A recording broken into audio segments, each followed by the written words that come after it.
All right, so get this training, one of those super powerful AIs, the kind behind ChatGPT, could take centuries on a normal computer, like longer than humans have even been using computers.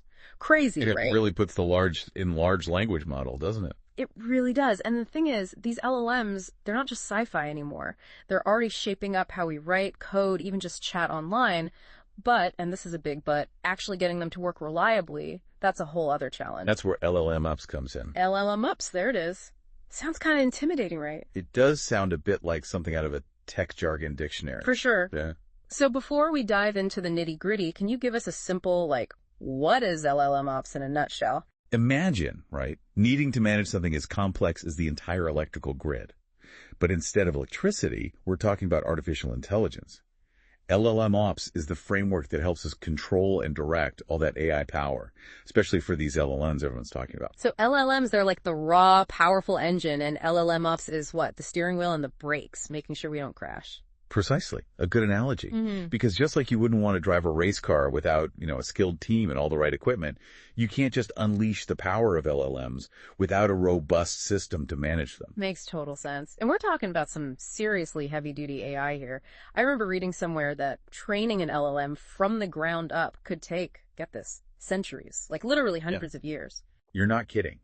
A study from, I believe it was 2020, estimated that training a model on par with GPT-3, which, by the way, had a staggering 175 billion parameters. Hold on, parameters. Right. Think of them like the individual neurons in the AI's brain, each one influencing how it processes information.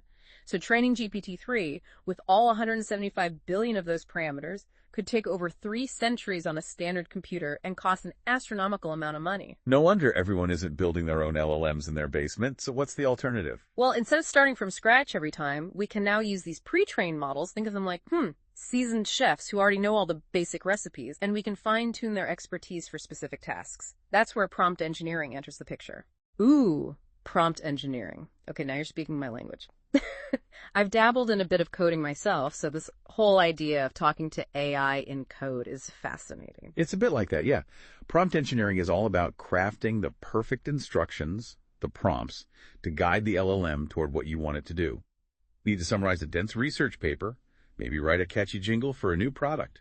There's a prompt for that. That is wild. And there are actually tools out there to help people manage these prompts. It's like, an instruction manual for talking to AI? You got it. Tools like LangChain are becoming essential for developers to build, test, and refine these prompts, kind of like perfecting a recipe to get that perfect dish. And as our understanding of prompt engineering evolves, those instructions can become even more, sophisticated and nuanced. It's like, we've got all this raw power, but we need to figure out how to bottle it up and use it responsibly. Exactly. And that's what makes LLMOps so crucial. It's bigger than just, getting an AI to write us a poem or something. We're talking about, real world stuff, things that could actually change our lives. Absolutely. Think about fields like, healthcare, for example, or finance, even things like transportation. Imagine AI helping doctors diagnose diseases earlier, or managing financial portfolios, or even optimizing traffic flow in cities. The possibilities are kind of mind-blowing when you think about it. It's exciting for sure, but it's also how do we know these AI systems are going to be reliable? What about bias? Are we going to run into issues with that? You've hit on some of the biggest questions in the field, and that's precisely where the ops part of LLMOps becomes so critical, making sure these systems operate smoothly, reliably, and responsibly in real-world settings. We can't just assume it'll all work out perfectly, So it's building the AI is one thing, but making sure it can actually do its job out in the wild safely and effectively, that's the real challenge. Exactly. And that involves a whole slew of considerations, everything from the quality of the data we use to train these models to security monitoring. The list goes on. We have to be certain these AI systems are accurate, that they're reliable, and that they're not going to inadvertently cause harm. It's a tall order. It's like we're basically writing the rule book, right? Figuring out for the first time really how to build and manage these insanely powerful AI systems responsibly. That's a huge responsibility. It is. And it's constantly evolving, too, as technology keeps advancing. It's important to remember that we're still in the early days of LLMOps.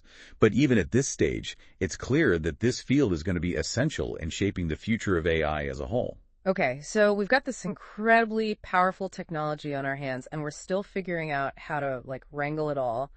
Where do you see this whole LLMOps thing going in the next few years? What should we be keeping an eye on? One of the most exciting areas is the development of new tools and platforms designed specifically for LLM apps. These tools, they're going to make it easier for developers to build, deploy, and manage AI systems, which will lead to, even more innovative applications. It's all about streamlining the process. So we're going to see even more AI-powered stuff in our lives in the coming years, you're saying? Without a doubt. And as the LLMs themselves continue to improve, we can expect to see even more impressive, maybe even mind-blowing applications of artificial intelligence. Wow. It's like they say, right, with great power. Sounds great responsibility. Exactly. Which brings us right back to why LLM apps is so crucial. It's the guiding force ensuring these powerful technologies are used ethically and responsibly and for the benefit of everyone.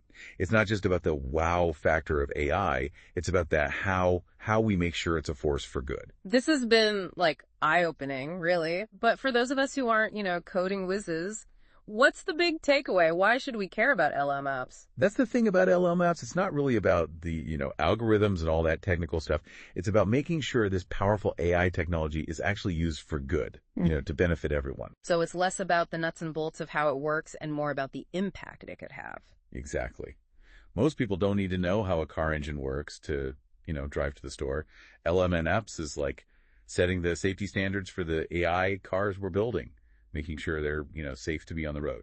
That's a great analogy. So as we wrap up this deep dive, is there, like, one big question, one thought you want our listeners to take away? As we, keep pushing the boundaries of AI, we need to remember that we have a choice in how we develop it and how we use it. So the question is, what kind of future do we want to build with AI?